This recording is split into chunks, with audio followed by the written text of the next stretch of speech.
Nxënësit e shkollave të mesme të Shkupit dhe Gostivarit janë mbledhur bashkë në kryeqytet për të protestuar kundër ajrit të ndotur. Gjimnazistët shprehen se ata duan dhe kanë të drejtë që të jetojnë në një ambient më të pastër dhe jo në hapësira ku vendi i tyre vazhdimisht rënditet ndër vendet më të ndotura në Evropë. Sot jemi mbledhur për ajrin e pastër. Të gjithë ne kemi të drejtë që të kemi ajër të pastër, që është i nevojshëm për shëndetin ton. Ne si nxënës e kuptojmë mirë mesazhin, të gjithë ne marrim ajër të pastër. Të gjithë ne marrim ajër të njëjtë dhe këtë mesazh e apeloj deri tek të gjithë institucionet dhe qytetarët. Ne seriozisht jemi të shqetësuar për pasojat e ajrit të ndotur që mund të shkaktojnë edhe vdekjen dhe sëmundje serioze.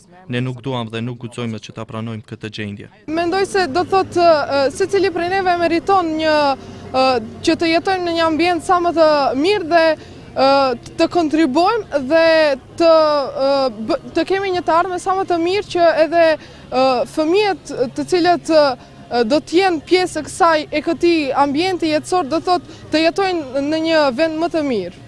Protesta e gjimnazistëve u përkrah edhe nga ambasada e parë e fëmijëve në botë me Gjashi. Drejtori Dragis Mianas kërkoi që qeveria të merr masa serioze ndaj kësaj problematike e cila është e vazhdueshme. Pasi në të kundërt do të detyrohen që të padisin shtetin.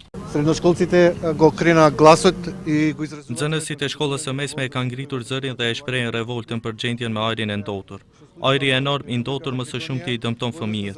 Pikërisht për këtë, kemi vendosur që disa organizata qytetare të drejtohemi tek Komiteti për të Drejtat e Fëmijëve në Gjenevë. Darasi për të gjithë dhe nga atje kërkuam masa që kjo qeveri duhet t'i respektojë. Nëse jo, do të detyrohemi të ngrisim padi.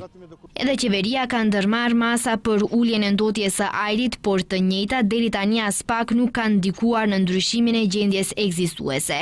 Organizata jo qeveritare kanë kërkuar që nga buxheti i vitit 2019 të ndahen mjete pikërisht për të luftuar situatën shqetësuese me ajrin e ndotur.